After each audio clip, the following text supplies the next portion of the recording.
Thursday, November 9th. Welcome back to the Damon Bruce Show. Plusers unite. Good morning, good afternoon, good evening. No matter when you're catching us, no matter when the show works for you, thanks so much for popping back in and back on. Hit subscribe, hit like, and here we go. Brock Purdy, when you hit that field coming up on Sunday, brother, I want you to sign it.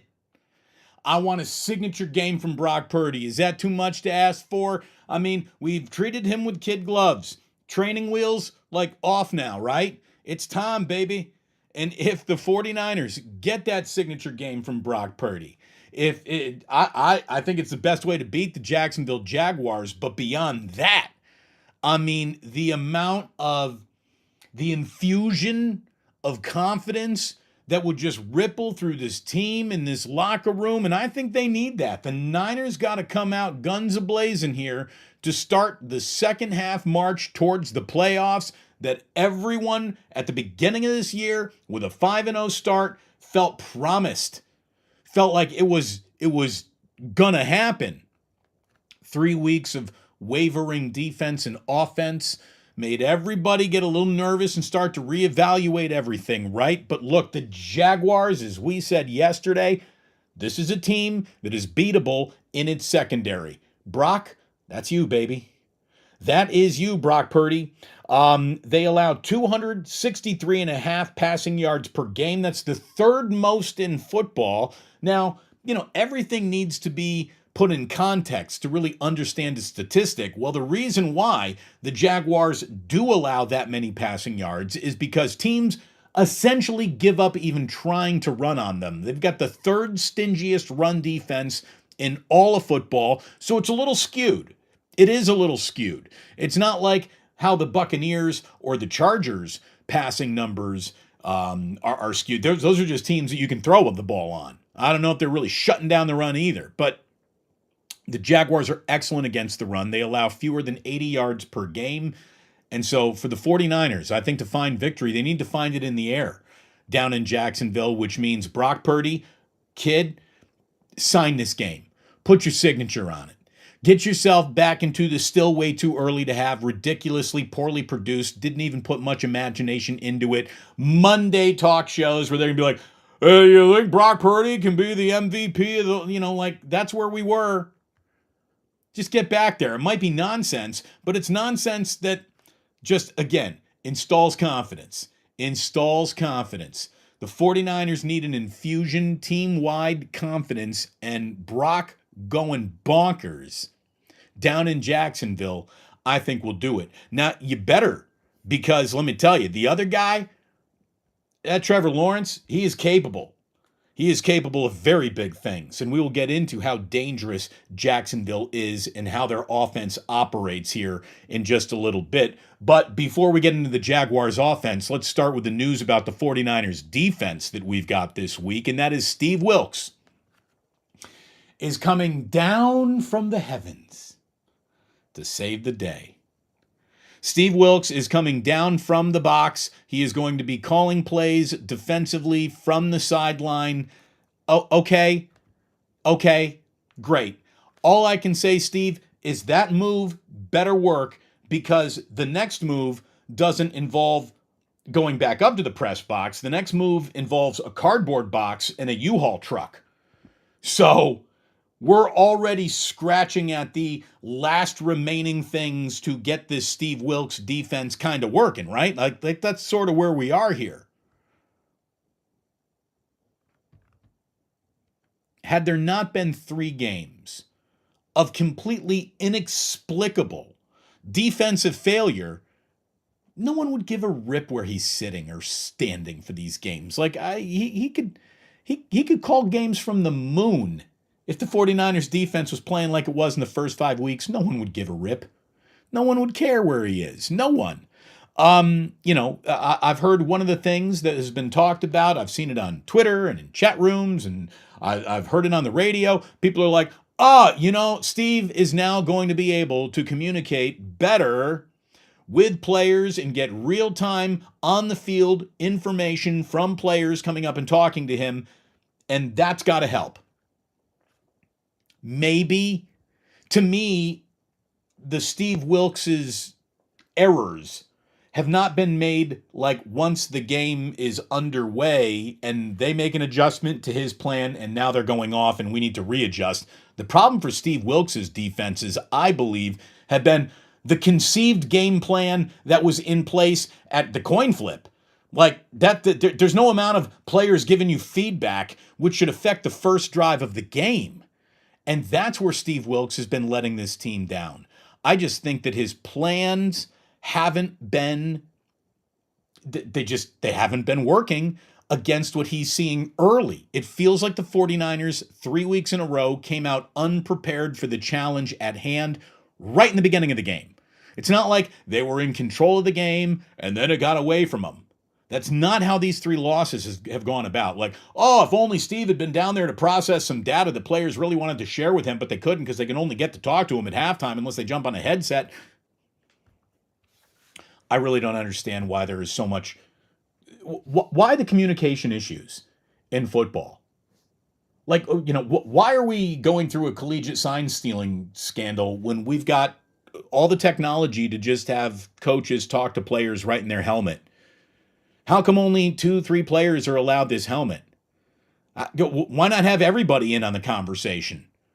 Well, I just don't understand. Like, embrace the technology. It's there. Use it. It will only make the product better. Isn't that what we're trying to do for fans and people buying tickets and watching on TV? You're just looking to make the product better. If the product is better when communication improves, improve the ability for coaches to communicate with players. And if everybody is allowed the same tools of communication and the same number of receivers and helmets, there's no cheating going on. There's no advantage going on. The advantage will go to the teams that are better at communicating. Like, give it to them. Make it easier, not harder. The game's hard enough, for goodness sakes. So, Steve Wilks coming down to the field. That's great. But I'm going to tell you right now, it doesn't matter if Steve Wilks is standing on the 50-yard line, the 40-yard line, the 30-yard line, back on the bench, talking to people, having a sandwich. It doesn't matter. If he's coming out and playing soft zone again this week, he has not learned anything. And soft zone this week, by the way, will get your ass kicked. Trevor Lawrence against zone coverage is number 1 in the NFL in QBR. He is second in completion percentage in the league against a zone defense. He is 4th in EPA on passes against a zone defense. You give Trevor Lawrence man coverage to look at, all of a sudden those numbers drop from number 1 to 24, from 2nd to 22nd, to 4th to 21st. So if you see the 49ers coming out in zone against Trevor Lawrence, Steve Wilks should be fired on the sideline right there. Like right there. If they are opening in zone coverage, I don't know what to tell you. I mean, it doesn't take much of a football coach to say, let's go to the defense that makes Trevor Lawrence just a guy, instead of playing the defense that allows him to play as well as Patrick Mahomes. He kills zone coverage. So if the 49ers are getting killed in zone coverage, that's a problem. That is going to be a problem. See an awful lot of people already in the chat. Good to see you. Thank you very much. It is good to have you. What Postman says, it sounds a little funny on his end. It shouldn't sound funny on anybody's end. We are broadcasting. We got Bluetooth turned over, so we're not going to get invaded by Jillian's earbuds. Everything should be okay. I hope everyone's good. Everyone good? Good. I hope everyone is good. Hit that like button, hit that subscribe button, and hit some man-to-man defense if you're the 49ers going to Jacksonville this weekend. Look, they prefer to play zone, but you should be playing more man-to-man right now. Nick Wagner, who covers the 49ers for ESPN, says through the first 5 games, this defense was 1st in the NFL in points allowed, 3rd in yards allowed, 5th in defensive expected points allowed, and 6th in takeaways. And over the ensuing 3 weeks, the Niners dropped to 24th, 30th, 31st, and tied for 13th, respectively, in all those same categories. Explain the big backup. I don't know what it is. I don't know what it is. And I don't know if Chase Young is going to be able to solve that all by himself, but I'll tell you, it's good that he's here. It's good that he's here. Look good, feel good, play good. He looks good in the uniform. The team feels good that he's here. So hopefully that translates to everyone on that defensive line playing better right now. It's time. It's time to thank our sponsors. And my dear friend Ike, who again, when it came time to sponsor the Plus, this man answered the bell. And I want you to answer my call to go ahead and get yourself a lunch at Ike's as soon as you can. Delicious sandwiches of all kinds for all types and all ilk. Now, a lot of his sandwiches are based on how big of a dare can you put on a sandwich. Like, can you put onion rings and mozzarella sticks and jalapenos, and like you can just keep adding and adding and adding and adding. And it's like some guy smoking weed in college coming to like, oh, man, what would taste good on that? Put that on the sandwich. Now, what is Ike doesn't get nearly the credit for is like the healthy options and the vegan options and the vegetarian options that he has. And this is me like touting healthier choices. I need to be making healthier choices. The truth is, you can thin out a sandwich at Ike's. You can get a fat boy sandwich at Ike's. There is something for everyone. Find out for yourself. Download that Ike's Rewards app and earn your way to free sandwiches. You'll be awfully happy that you did. Yummy free sandwiches. How do you argue with that? You just can't. You just can't. Again, I'm so proud of my guys at Uncle Boys. I want to sneak in a little bonus sponsorship before we even get to good for ball, bad for ball for them, because they are now running the kitchen at the Union Street Pub. My man John is down there cooking up burgers, not only at Uncle Boy's over on Balboa on the Inner Rich. Look at him bopping around Ladies Lane in the Marina, Union Street, the Union Street Pub, a great bar. And now all of a sudden they got great burgers because they're serving up Uncle Boy's Burgers. I'm very happy for my man Uncle Boy. It was so great to see him at Plus Mania too. I know a lot of you really appreciated meeting him. And we support each other, man. We really do. We circle the wagons here on the Plus. So I love that. And let me tell you, if you want to start circling some winners and making plays and bets, go to mybookie.ag and use promo code Damon when you sign up. If you do that, all of a sudden, you're going to find out that they've got some of the best interface out there in the world of gambling. They've got great odds for you. They got a lot of different props, and all kinds of bets that you can make. And if you just want to like kick it for a half an hour and go play a little blackjack in the casino, they got that too. It's offshore, baby. That's why it's mybookie.ag. And when you sign up using promo code Damon, make sure your card is approved for international use. And then all of a sudden you can get underway and you can have an awful lot of fun over at mybookie.ag. And as always, we encourage everyone to gamble responsibly, because that's the kind of people that we are. And that's the kind of people that I want you to be. Good, responsible people. All right. Other things going on in Jacksonville. First of all, Chase Young is listed as your starting left defensive end, right? So, or right defensive, opposite of Nick Bosa, basically. And apparently, like everyone that is writing about how Chase Young is being received in that building goes right to how excited Nick Bosa is. And considering Nick Bosa basically has a personality that means he talks like this at all times, I don't know if you can really tell if Nick is excited about things. Very monotone. But he's excited. Nick Bosa is happy that his college teammate, who he believes is as much of an ass kicker as he is on this team now. Again, look good. Yup. Feel good, feeling better, play good. It all goes together.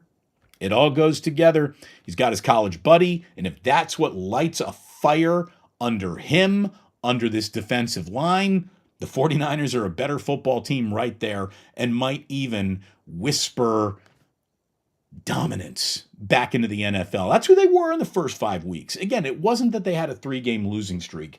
It was the catastrophic fall off from, man, they look really good, to, man, they just gave up 1,000 yards plus over the last 3 weeks. Like, that is not like them. Here's another thing that's not like them. All of a sudden, they turned into a poor tackling football team. Well, you know what? Getting a little rest, and Shanahan admitted that his team looked slow against Cincinnati. The tackling was poor. Hopefully a healthier shoulder in Dre Greenlaw. That one action alone should make the tackling improve. Just a week off for Fred Warner should bring out the best in him. Everybody, I think, started cracking under the pressure, and the week off came at the right time. Now, unfortunately, they're not going to be like, we had a bye week, you didn't, fresher over the Jaguars. Jaguars just had their bye week as well. And the other thing that's kind of unfortunate is that Trent Williams' status is still up in the air. This ankle is worse than was feared. You know, you want to call it a high ankle sprain or whatever. I don't know. Look, I'm not there. I'm not the doctor. But what was supposed to be like, yeah, he's going to miss a game and then the bye week and then he should be back. Like, it's more than that. If his status is still unknown for Sunday, we're talking to you on Thursday. That needs to change. I mean, Trent Williams is a big part of this team.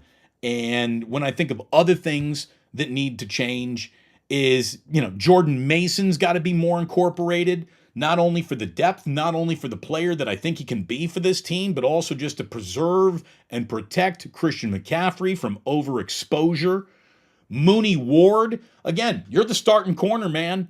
Mooney Ward, if you're the starting cornerback, I'm not saying never get beat because that doesn't happen in football. You're going up against the best of the best every week, but what you can't do is make it easy on them by being a human, personal, pass interference call. So Mooney Ward needs to start playing better. Again, Dre Greenlaw feeling better means his team should tackle better in that one move alone. That one move alone should make this a better defense again. So hopefully all of that happens. Now, since we're saying you got to sign this game, Brock, you got to put your signature on it. That means he's going to need a little help because he can't sign it all by himself, right? He can only throw the ball. Someone's got to catch it. That someone needs to be George Kittle once again. When George Kittle is heavily involved and starting to have one of those, you don't need any nuance to see him on the field types of games, but that opens up the Niners offense in so many different ways. And look, Deebo Samuel, outside of the LA Rams game, where he had 6 catches for 129 yards, in every other game that he's played this year, he's just been a guy. Like, straight up. Like Deebo Samuel, he had that holdout with the Niners because he didn't want to be thought of or paid as a running back. He wants number one wide receiver money. Start acting like a number one wide receiver then, man. I mean, Deebo has a problem separating himself from a defender. Now, we all know that he can run through defenders too. The guy is a stud and a tone setter. But you can keep your studly nature and your tone set, and I'll take that for a guy who can come down with 8 catches. That's what a number one wide receiver does. He gives you 8 to 10 catches like every week. That's what a number one wide receiver does. Deebo Samuel, to this point in the year, and he's only played 6 games. We know he's been hurt, but he's only got 20 catches. That's it. 20 catches. This is a guy who came in saying, I'm never going to put another year like last year on tape again. He came in great shape. It's not really paid off. He hasn't done jack outside of that Rams game down in L.A. Again, that was a really good day for him. He had 6 catches, 129 yards, carried the ball a few times. It was a good day for Deebo. The other days for Deebo have been just days. Heavy is the head that wears the crown. You're wide receiver 1, right? Brandon Ayuk has really outplayed you in like every single game this year. And that's good. Like, you want Brandon Ayuk to play great. Brandon Ayuk's got to get that ball in the end zone. Brandon Ayuk's having a very good season. Deebo Samuel cannot say that right now. He's not having a very good anything. And he hasn't been really very good in a while. Do you realize that he hasn't seen 7 receptions? Deebo hasn't seen a 7th catch in a single game all year. He's topped out at 6th. Pardon me. He hasn't had an 8-catch game since October of 2021. It's 2 years ago. Like, you're a number one wide receiver, dude. You got to have more than 8 catches at some point in time in a football season to really say that you're the man. You just have to. You just like you can't blame it on the quarterback anymore. This quarterback delivers a very catchable ball on the money for the most part. This isn't Jimmy Garoppolo. This isn't Trey Lance. This isn't Brian fucking Hoyer. This is a kid who is really putting the ball where the ball needs to be. Deebo, be better now for the rest of the year. Like, no more of this like, oh yeah, Deebo, he had 4 catches for 32 yards. That's not going to get it done.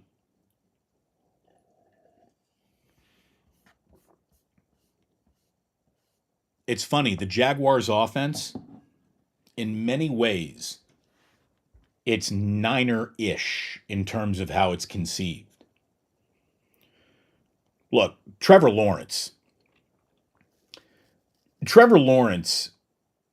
if he were in New York, if he were in Chicago, Los Angeles, Philadelphia, like Trevor Lawrence would be one of the biggest names in the world of sports. And he's not a tiny name right now. He's a star, but he's not a mega star because that is what happens when you're playing the side stage of Lollapalooza. And that's where Jacksonville is. That's an NFL side stage. Jacksonville is rarely, if ever, on the main stage. But he's got everything. Every club in the bag. Trevor Lawrence has got it. He's a hell of an athlete beyond just having an incredible arm that is accurate, that is strong. I mean, there's a reason why this guy was the number 1 pick in the draft. He is special, and he's a player. And he's got his own version of Christian McCaffrey. Travis Etienne Jr. has almost 900 yards from scrimmage. And he really is. He's Christian McCaffrey to the Jaguars. This guy catches passes out of the backfield. This guy sometimes lines up along the line of scrimmage. He is 4 yards a run, 10 yards a catch. Like, really good numbers. 7 touchdowns. And if he gets loose on Sunday, 49ers are in a little bit of trouble. Like, how is the day going for the 49ers down in Jacksonville? How's Travis Etienne's day going? I bet the answers are the same. If Etienne's struggling, I bet you the Niners aren't. And the reverse is also true. You got to look out for Evan Ingram in this game.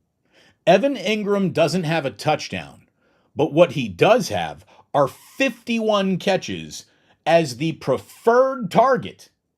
The preferred target of Trevor Lawrence. Evan Ingram, 51 catches. By the way, that's the same amount of catches that Davante Adams has with the Raiders.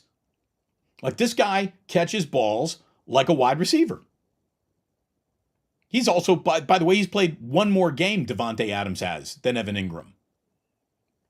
And there he is, 13th in the NFL in receptions. This tight end will move the ball, move the chains, and Trevor Lawrence looks for him in any and all situations. 13th in the NFL in receptions. Only 2 other tight ends, TJ Hawkinson, who you saw carve up the 49ers in Minnesota on that Monday night, TJ Hawkinson and Travis Kelce are the only other 2 tight ends who have more catches than Evan Ingram. So you better keep your eye on him. Look, Christian Kirk, his 43 catches. Everyone laughed at Trent Baalke when he signed Christian Kirk.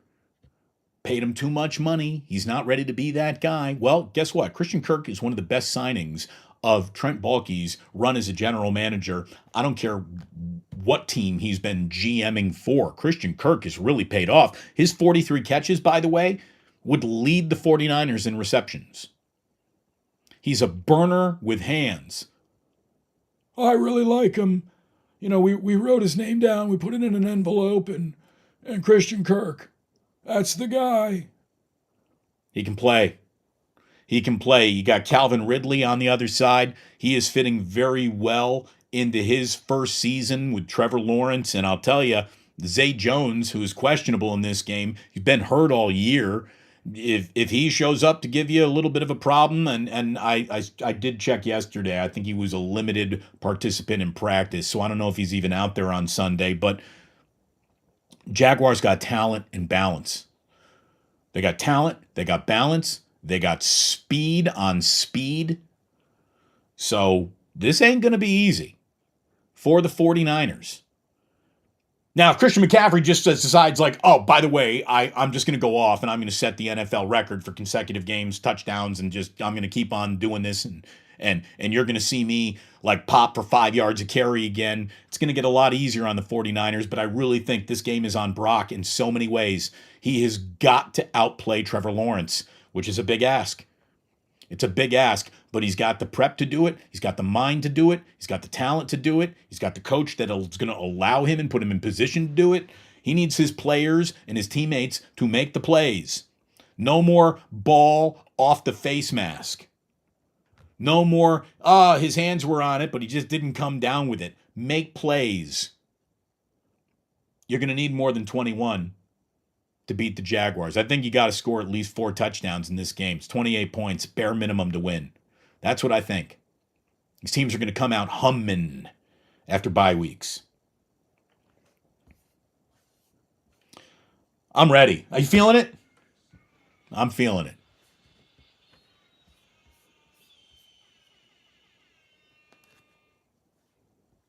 I am feeling it.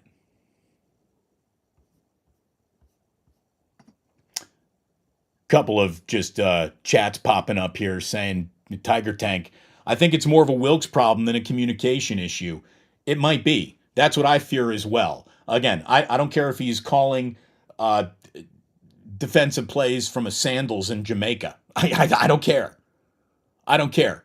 I don't care where the play call is coming in from if it's the wrong play. And there's been way too many wrong plays given to a defense that seemed to be in the right situation early in the year. And then again, it just all went bad in Cleveland, and they have not picked up the pieces since.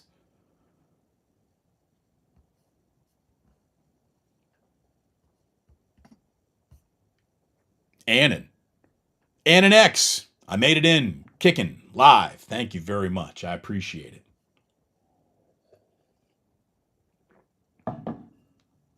Sip of the day. That was delicious, but that was perfect right there. Right there. I'm going back for another. Yeah. Like that an awful lot. Let me tell you who I'm going to have on the show tomorrow. Her name is Kendra Wilkinson, and she was an intern at 95.7 The Game years ago who worked on my show for a little while. She went back to the East Coast where she was from, and she's got a job now in New England on like WEEI. She is becoming a sports reporter and a sports figure in one of the toughest nuts to crack in Boston, especially when you're not like some Patriots, card-carrying supporter, rah-rah. She's the reason why I'm going to have Kendra on tomorrow is because she's the only Jacksonville Jaguar fan I've ever known or met in my life, and she knows that team better than I do. So we're going to have Kendra come on tomorrow and tell us a little bit more about what the 49ers are walking into. She's really become something of a media star, and I'm happy for her. I'm proud of her. Absolutely saw talent very early on in her career, and she is making it happen. So she'll be joining us tomorrow, and I'm looking forward to catching up with Kendra. She turned me on to spa water. We'll show you how that happens tomorrow.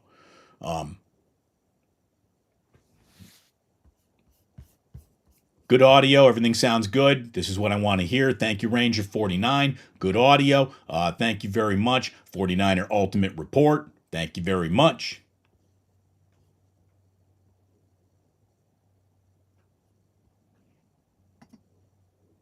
Michelle saying, of course, Damon comes out with a head of steam on a Thursday. I should have known better. Again, we're getting back to football.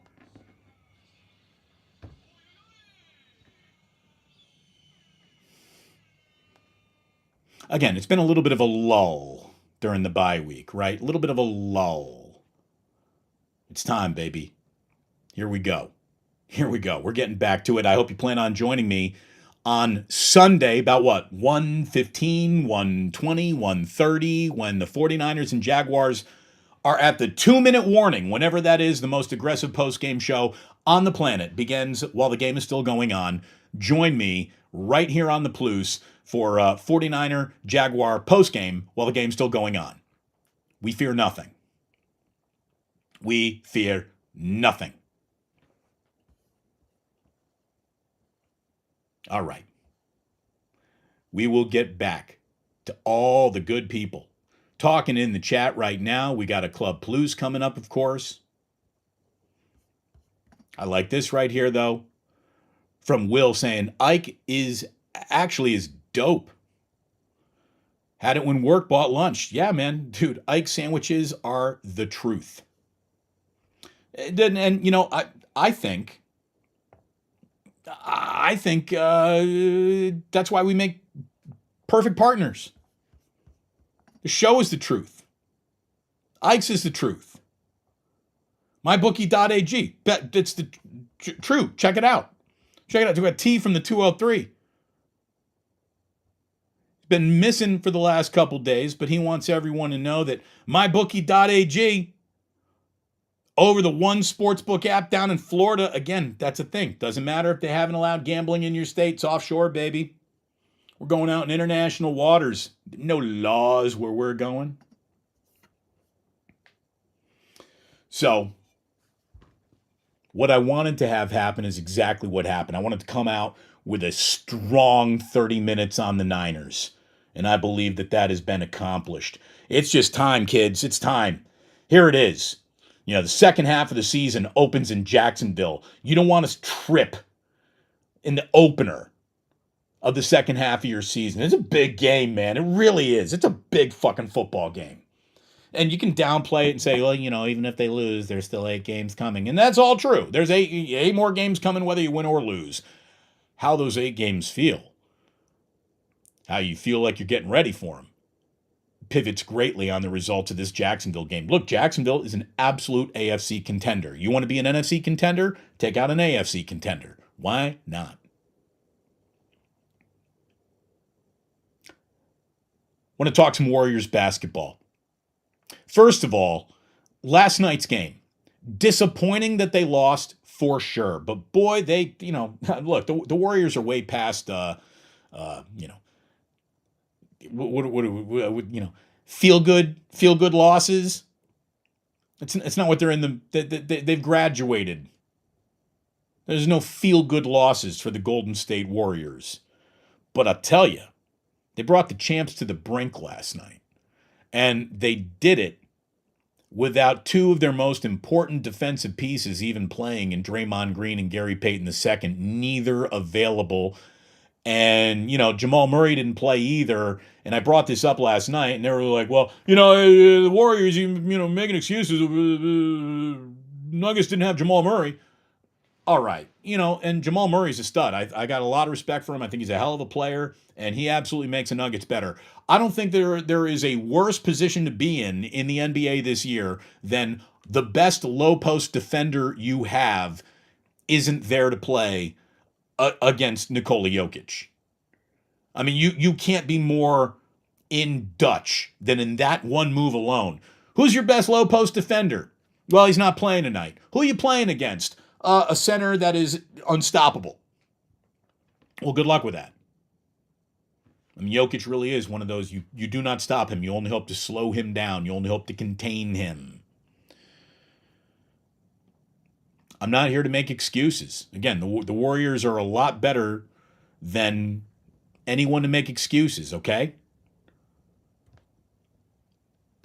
They out-rebounded the Nuggets last night, though.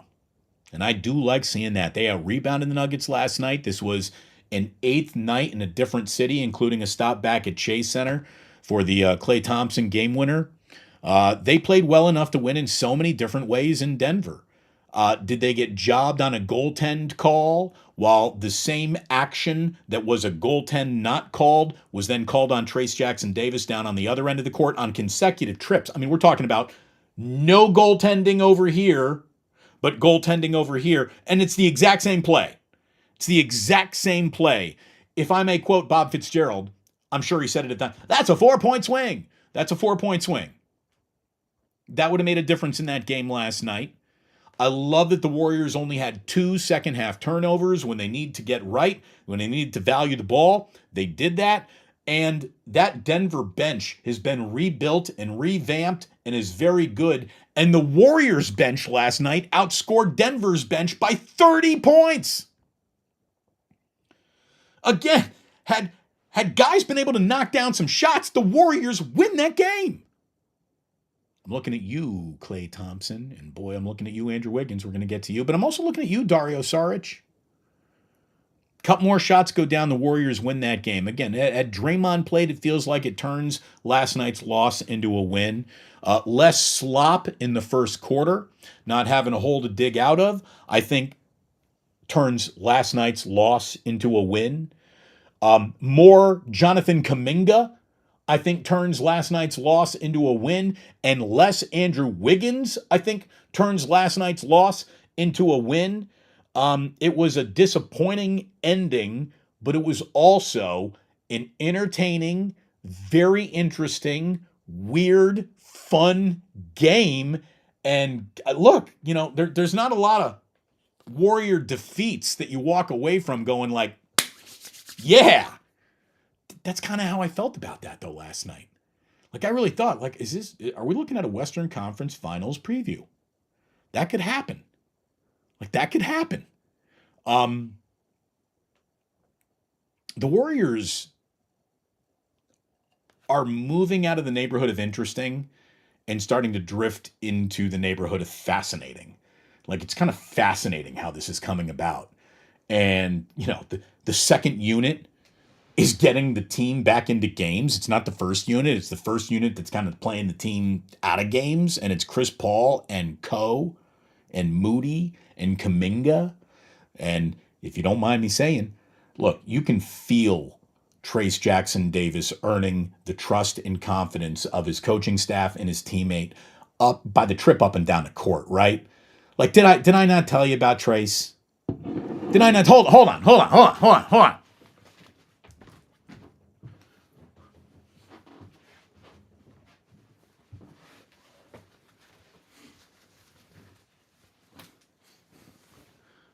Did I not tell you about Trayce Jackson-Davis? Kids, there's a player on the court.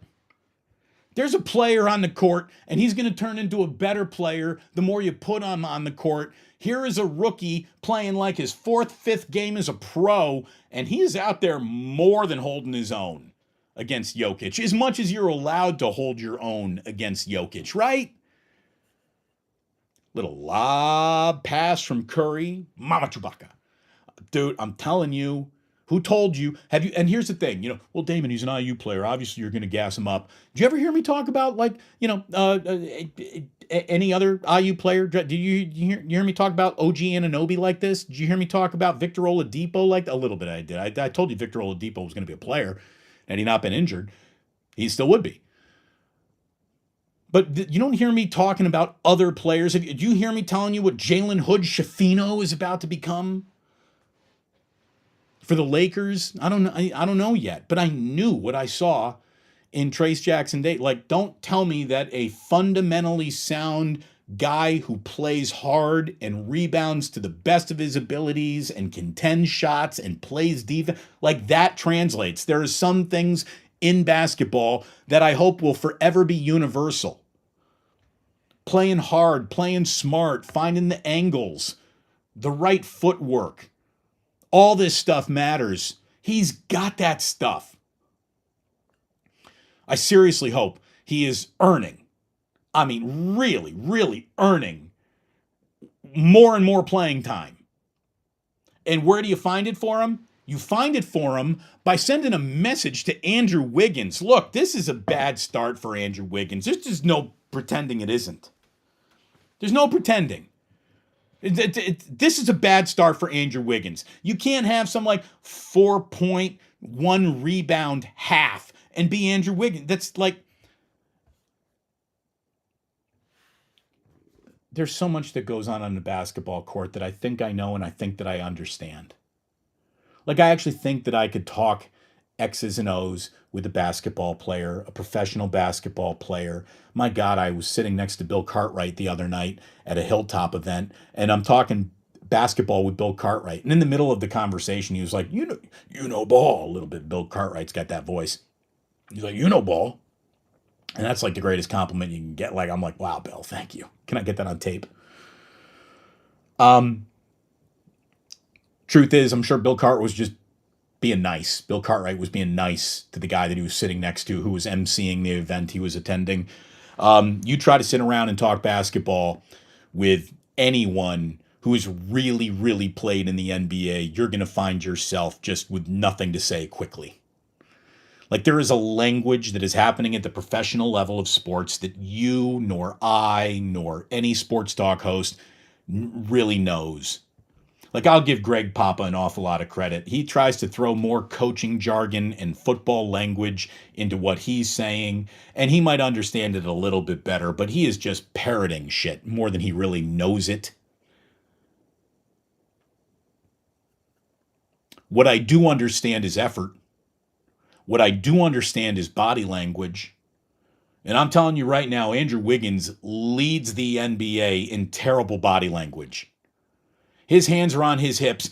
Any single time the ball's not in play, his hands are on his hips. He's looking down. He's not talking to his teammates. He's just kind of walking around by him. He's wandering by himself around the court. And then when the ball is in play, it is obvious he's not playing hard at times, because then there are times, like every 18 minutes, not 18 minutes of game clock, but 18 minutes of TV time. So this incorporates timeouts and commercial breaks and all that stuff. Like every 18 minutes, every 20 minutes or so, Andrew Wiggins does something that makes you go, holy shit, do that again. Do that again, Andrew. Do that again. Like, don't wait so many trips up and down the court before you do that again. He has moments where he goes from, I'm not even really trying hard, to, man, he throws it into fourth gear. He's faster. He jumps higher, taller, better than anyone. Like, there's a reason why he was the number one overall pick in the draft. And then there was also a reason why where Planet Basketball would make fun of his passivity. Passivity? It's pissing me off. I do know that.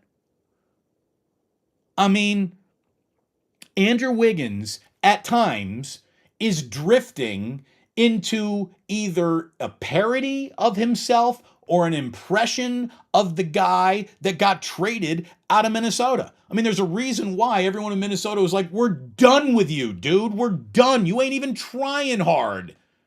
You're not even trying hard, or when you do try hard, it's not nearly to the ratio of you walking around with your hands on your hips and feeling disinterested and disconnected. And I'm not saying that Andrew Wiggins needs to be like a facial, intense guy. Some guys just aren't like that. Some guys aren't like that. You know who never went not once in his entire career? Clyde Drexler. Clyde Drexler, I don't think scowled once, but that guy was out there playing harder and faster than everyone. You can see playing hard, playing fast, and Andrew Wiggins isn't playing nearly hard or fast enough almost all the time you're looking at him. The problem isn't skill. The problem isn't disinterest. The problem isn't that he's from Canada. The problem is that he's not playing with intensity. And I can see that. Like, I might not be able to talk about, elevator screens and floppy sets and pick and roll. Well, actually, I mean, I can talk about all those things. But if we wanted to get to the granular level of basketball tape analysis, I'd be out of my league real quick. But when it comes to who's playing hard tonight, I'm a fucking detective. I see that shit like Sherlock Holmes picks up clues. Okay? And it's time for Andrew Wiggins to just play more intense. It's like he's doing a parody of the player that was ridiculed. Here's a guy who, again, Wiggins, then all of a sudden, he got to the NBA Finals and you saw the very best of him. Like the best Andrew Wiggins has ever played. This is some of the worst basketball Andrew Wiggins has ever played with the Golden State Warriors. I didn't watch much Andrew Wiggins as a disappointment in Minnesota, but I know what Andrew Wiggins, kind of like, I know what to expect. I didn't expect him to look this bad, not ever again after that NBA Finals. And what makes me worried, really, about Andrew Wiggins is now he might be standing in the way of guys that are going to outplay him, like Kuminga, like Trayce Jackson-Davis, like Dario Saric when that shot is fallen. By the way, if Dario's three is not fallen, if Dario Saric misses his first 3-4 threes, get him the fuck off the court. If that shot's fallen, there's room for Dario. Shot not fallen, I don't know how much room for Dario there really is. Here's my question, because he did. He's playing himself into a parody of bad Andrew Wiggins. I don't know when he's going to play himself out of it. And I don't know if it's like, oh, well, you don't worry. When the light of the playoffs go on, Andrew's going to be there again. I guarantee it. I don't know. I really don't know. He is so physically gifted and talented that he's bound to have a great week or two. Did he pick the week of the NBA Finals, or did that week pick him? Did it just happen to be like, hey, the law of averages and Andrew hitting a bunch of buckets and playing great, like finally it kicked in? Or did he really say, it's the NBA Finals, I'm going to go show him something that I didn't show him in the past, and I'm going to go ahead and prove to everyone that I'm absolutely the guy that you hope I am, that you think I can be, and I'm going to show it to you? Or did it just kind of happen? I don't know. And that's what worries me about Andrew Wiggins. Plus, he's on the hook for an average of $27 million between now and the next 3 years. Andrew Wiggins, and suffering through the lack of intensity that sometimes comes with him, was the price of doing business when you didn't have anyone else to play. There are other guys to play, and I want Steve Kerr's leash. Steve's famous for his leashes. I want Steve Kerr's leash on Wiggins to get tighter. And he's got alternatives that he used to not have. So, again, I think you can see it quickly. If Wiggins has got his hands on his hips, at that for just walking around, ball stopped, some people talk. Wiggins is never talking to anyone. He's just hands on his hips, just la-di-da around the court. La-da-da-da. Andrew Wiggins, come on, man. Show me some intensity. Show me some intensity. That's all I want to see. I can see we got an awful lot of reaction to that. The chat is just like a brrr right now. Having said all that, the Warriors are 6-3. And if you sold me 6-3 for their first 9 games of the year, I would have bought it immediately before the season even tipped off. 6-3. With all these road games, I like it. And you know what? I'd like it even better, and their record would be better than that, if anybody would knock down some shots not named Steph Curry. We are still 9 games into the year here, and the only other guy who's cracked 20, and it's only happened once, was Saric in Oklahoma City. No one else has joined Steph Curry north of 20 points in a game except for Saric. How? Come on, guys. Seriously. You know what I would do if I were Steve Kerr? I would tell Andrew Wiggins, I'm just be like, here's the deal. You need to throw it.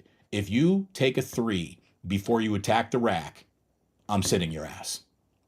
You get to a free throw line before you take a 3-point shot. I want to see you dunk before you go ahead and take another 3.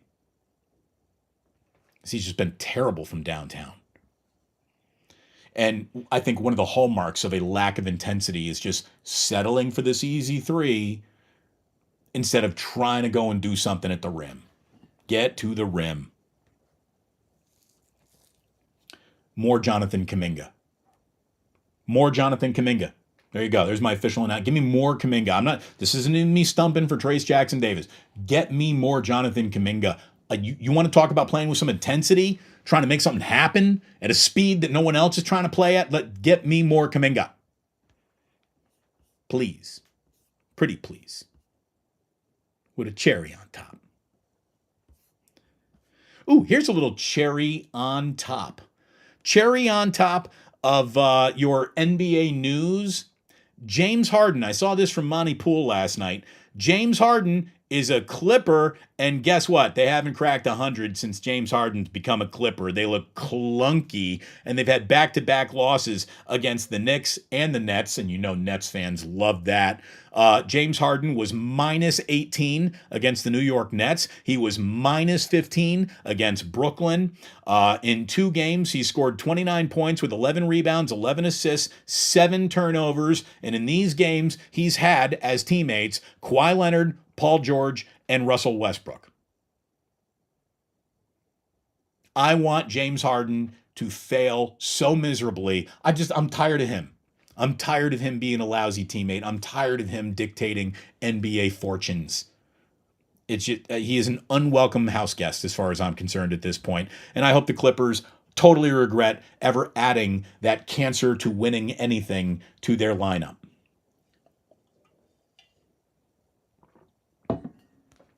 Not even Clippers fans deserve James Harden. Like, it's tough enough being a Clippers fan. You got that guy now, too? Ugh. 3 more stories. One is probably a little bit more suited for tomorrow. We'll get into more details for tomorrow. But all I can tell you is that as I'm watching this, and we haven't talked much about it at all, this Michigan sign stealing scandal, watching it unfold has been fascinating because there is no more arrogant Big Ten university than the University of Michigan. They are a special brand of cocksuckers up in Ann Arbor. They really are. The one thing I'm absolutely sure of with doing zero investigation and just looking at facts that are presented and rumors that have been thrown around. And here's the one thing I know. There will never be a time where Jim Harbaugh isn't completely caught red-handed guilty of being Jim Harbaugh. And Jim Harbaugh is looking for all sorts of advantages anywhere he can find them. And if he has to duck around the corner of total honest operation to find an advantage, he would do that. There's no doubt in my mind. Most coaches would, by the way. And the sign stealing scandal, look, is it something that is the sign stealing thing was basically incorporated into football when in order to sign or catch or tape other teams putting in signs, calling plays, like you had to have a VHS camcorder that would like sit on your shoulder with a VHS tape recording. Now everything is, an iPhone. Everyone's got a recording studio right in their phone. So like recording things isn't this abstract advantage that few might have and others don't have. Again, like it's weird. And there's no doubt. Look, other schools, do they do it? Sure they do. Sure they do. Is it really that much of an advantage or disadvantage? That is absolutely to be debated. There's also the fact that the guy who was mostly involved in all of this resigned already. Innocent men don't really resign. So there's an admission of guilt in that action alone, right? But what Jim Harbaugh is trying to do is separate himself from I knew anything. And that to me is laughable. Because if you went up to a Michigan fan a year ago, they would tell you that our coach is the most dialed in control, knows everything that is happening with every single petal on the rose that is the Michigan football program. There's nothing that escapes Jim Harbaugh's purview. There is nothing that escapes his discipline. There is nothing that escapes his mind. He is a Svengali. He knows all, does all, sees all. The minute there's a scandal, they're like, Jim Harbaugh didn't know anything about that. He had no idea at all. It's just totally innocent. No chance that he knew anything. You can't find a single trace of shred of evidence that goes right back to him. You can't have it both ways. You can't have the ultimate puppet master on one hand and a guy who doesn't even know puppetry on the other. So like Michigan. Yeah, I know there's no school in the Big Ten that enjoys sniffing its own farts more than you do. But you're guilty of something. Its level of sinister, that is to be determined. But you did something wrong. Don't pretend like, there's nothing that happened here and Jim didn't know. What are you, out of your minds? He knows everything. He didn't know that. Come on. Come on. Now, one of the things that Michigan is saying is that they've got evidence, and if the Big Ten wants to come out and really discipline them, they're going to unload all the muskets and show you how much this is purveying, and it happens in other places. All I can tell you is that they're saying that Purdue and Rutgers might have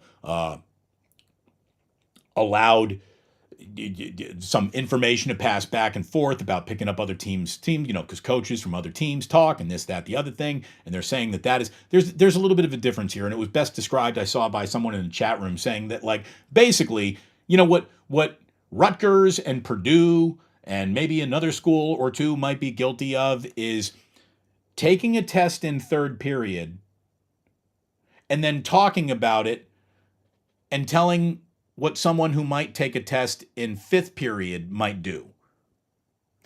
And what Michigan has done is essentially break into the teacher's desk and steal the answer key. There's a big difference between discussing how other teams operate and stealing the playbook. There is a little bit of a difference there. Anyways, it's a lot of nuanced nonsense. The Maximum Football was muzzled, I'm seeing. That's where we are in the chat. You're telling me you can't hear Maximum Football? It's not as loud as it should be? It should be. I got it cranked right there. It's as loud as it gets.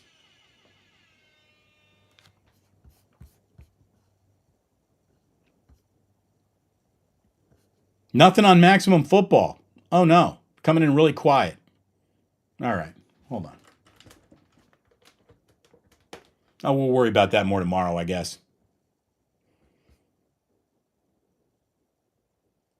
Soundboard going to the headphones. Well, yeah, it was supposed to come to you, too. Anyway. My favorite story is the baseball's offseason so far is that apparently a stomach ailment went through about 10% of the executives at the baseball offseason kickoff. So there you go. Bad shrimp. That's funny.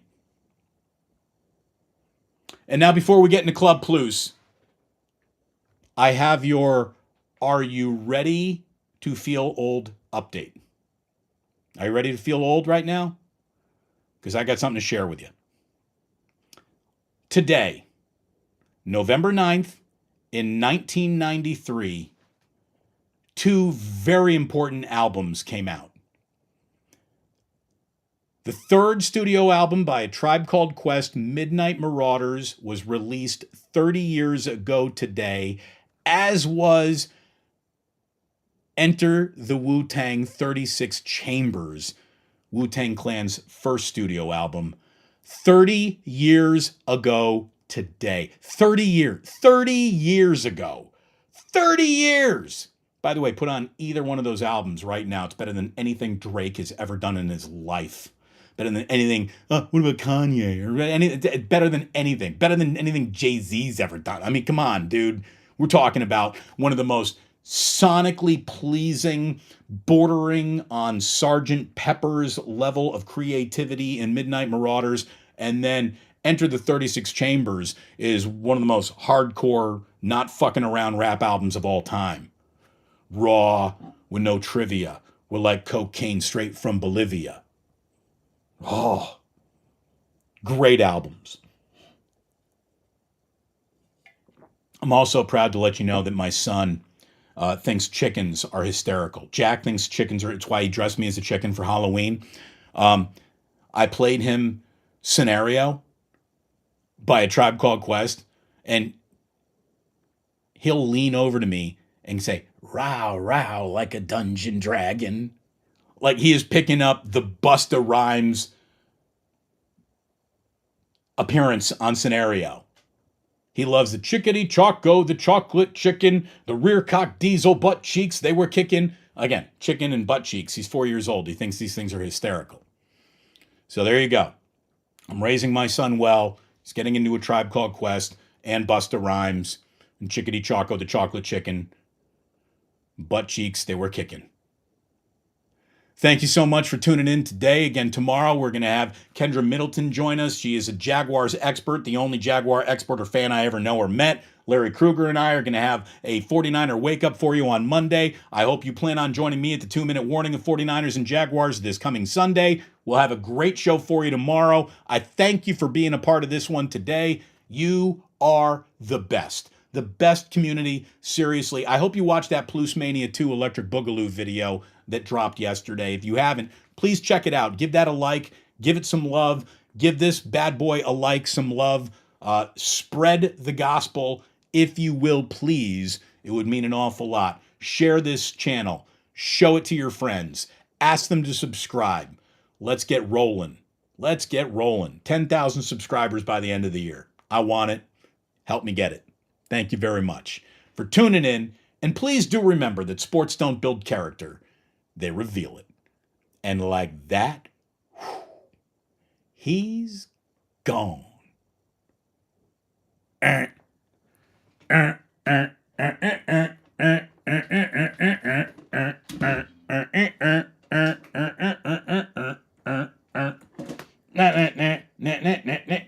Wait, turn this off. Getting sexier if I turn it off. Oh, yeah.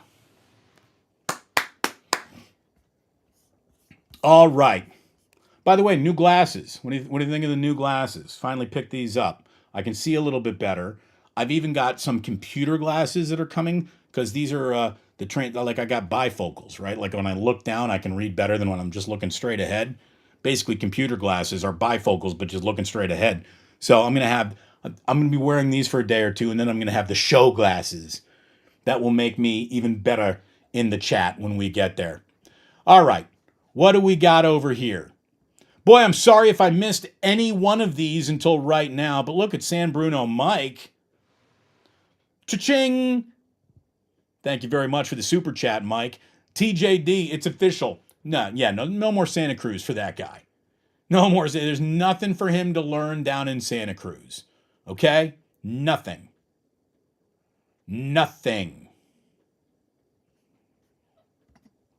49er Ultimate Report doing his part. Shout out to the 103 viewers that were watching. I don't know what we got in here now. About the same. Hit that like button. Crunch it. Crunch the like button. Let me tell you what's really cool. This is how cool this community is. I don't know if you met him at Plus Mania 2, but the Indian gentleman, Kapil, introduced himself to me and he said, Damon, I'm an engineer at YouTube. And I said, well, look, here's what I know. I think I got good content, but I don't know what to do with this instrument that is YouTube. Like, I need to learn how to play the instrument a little bit better. And tomorrow we're going to do a little bit of a short show because I'm going to get on Bart and I'm going to meet him halfway. He lives in Antioch. I said, you don't have to come into the city to have lunch with me. I'll meet you halfway. So we're going to meet in Walnut Creek tomorrow, and he's going to teach me everything he knows about YouTube and the search engine and how to optimize it, because that's the one thing that I need some tutoring on. But that is what this community has done. The outreach. The Podfather, who you met, my friend Benjamin Shapiro, just a listener who reached out to help, and look at what we're doing now with this podcast. It means an awful lot. Just One Joey of Media, the guy who put together the Plus Mania video. Just a listener who just reached out, said, Damon, I want to help. Kapil, a listener, just showed up to Plus Mania, said, Damon, I want to help. I mean it. Thank you all so very, very much. It's awesome. RIP Cougar Rebel saying, hey, man, TJD's, he's legit. You called it. But it's also in his genes. His dad is Dale Davis. Yeah, he is. But, he did not have the best relationship with his dad. They've become better friends when Trayce got into...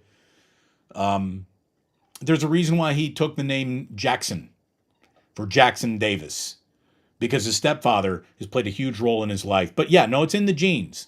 And that's the thing. Historically, the Warriors have done pretty well with kids who've had dads who have played in the league, right?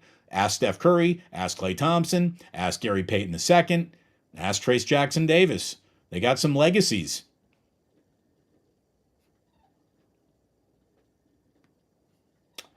All right, what else we go? Yeah, and CP3, he had a turnover. He's got a turnover. One whole turnover.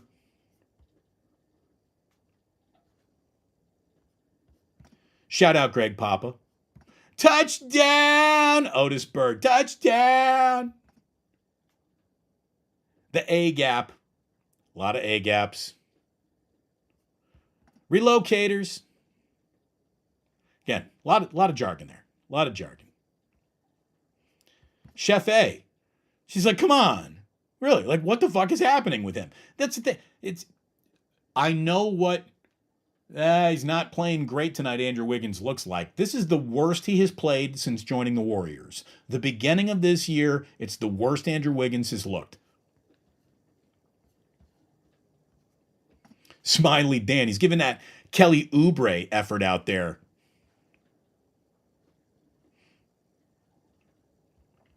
It is. It's like he's distracted. It's like he's distracted. Ernie Chavez. Again, he knows an awful lot about show enough and the glow. And Gordon has the glow. Aaron Gordon is doing things that Wiggins used to do. Any Last Dragon references will always be appreciated. Sporticus, you're right about that, man. Talent doesn't mean much without effort, and the effort needs to improve, just straight up. Like, there's a lot about basketball I don't understand. There's a lot that I do. There's a lot that I don't. But effort, I can see it. I can see when a dude is playing hard or he isn't. Right now, he isn't.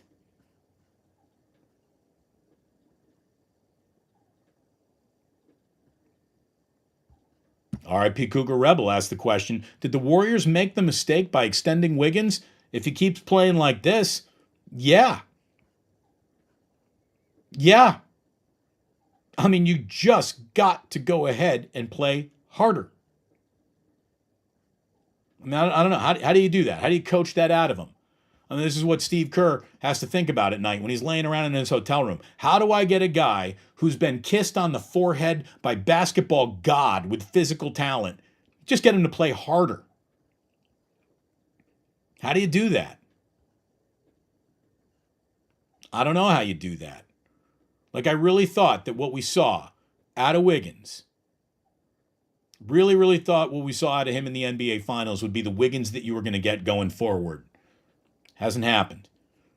Last year was a weird year. This year, weirder.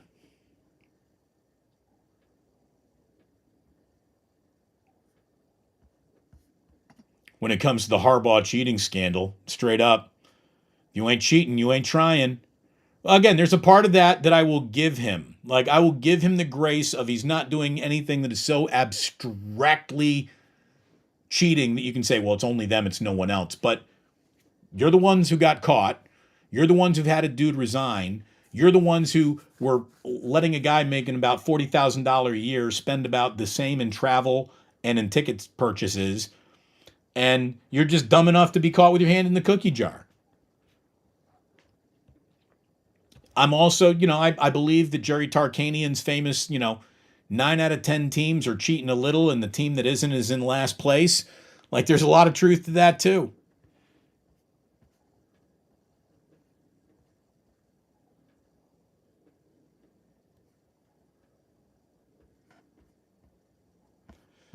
Drew down. Jimmy doesn't know. Shout out to Scotty doesn't know. What was the name of that? What was it? Road Trip?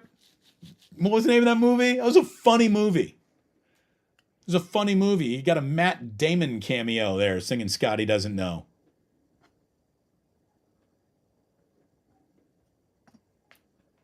I don't know how much this reference will wash over the entire audience. Some will get it. Coach is being investigated. All turned into Sergeant Schultz from Hogan's Hero. I know nothing. Fantastic. Fantastic.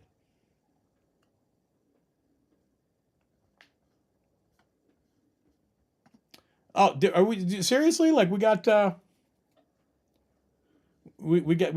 gotta figure out what's going on with Maximum Football. I'm sorry that's not working the way that it should. It should be working. Like you can't hear that?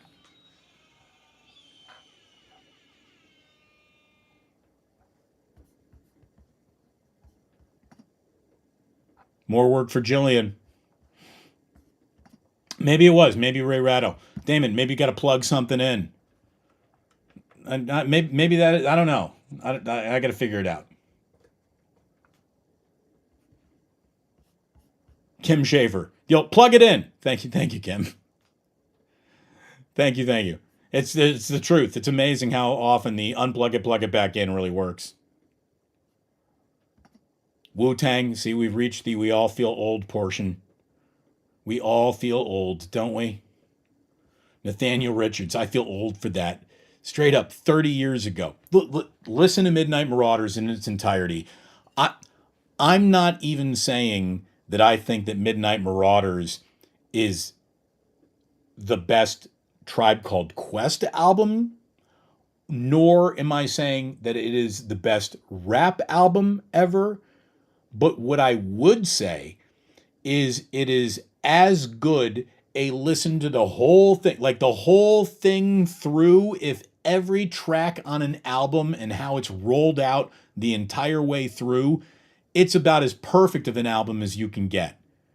Like it's up there with Dark Side of the Moon as far as I'm concerned. Like, don't just listen to one song, listen to the whole thing. Listen to how this whole thing unfolds. And it really was so ahead of its time with the female DJ kind of being the MC of the entire album and talking you through the tracks. And it was freaking brilliant.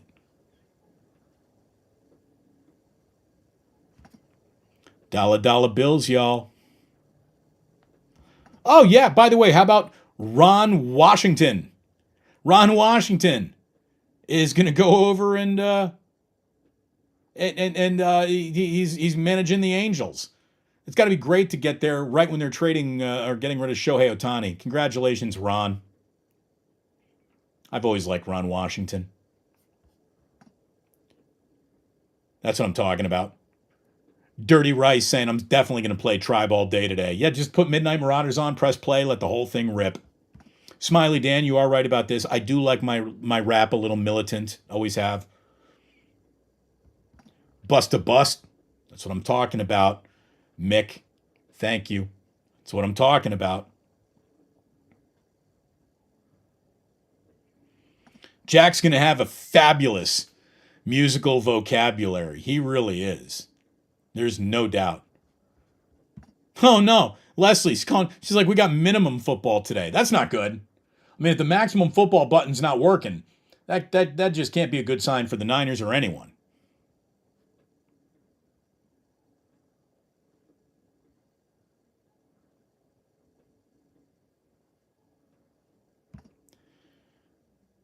Damon, can you put polls in the chat or in the community tab? Again, I don't even know what that community tab like really does or how to put a poll in the chat. I'm going to learn things tomorrow.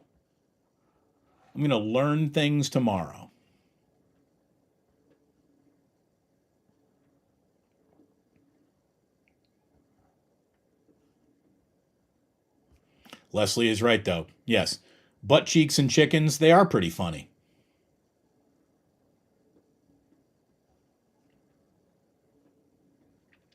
Great stuff, everybody. Good show today. Great participation today. Looking like a Euro trip. There it is. Ike, come Euro trip, not road trip. Road trip was another like coming of age college thing, right? Tom Green was in Road Trip. But yeah. Thank you, Ike. Euro trip it is. That was really low end. Oh, like Low End Theory? That's one of my favorite Tribe Called Quest albums.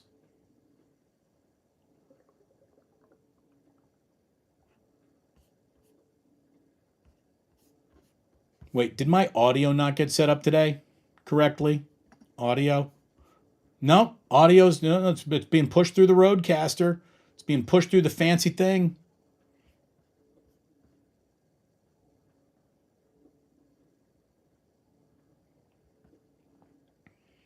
We'll figure it all out. Again, we're trying to get better each and every day. That is what we're looking for.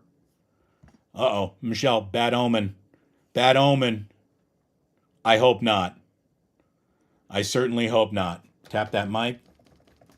Mic working? Again, the show's over, so it doesn't matter if the mic's working or not. What I do know is that I really appreciate you being here today. Thank you for being one of the coolest communities I've ever been a part of. It is an honor to have you around as always, which just breaks my heart when I got to let you know that you don't have to go home, but you can't stay here.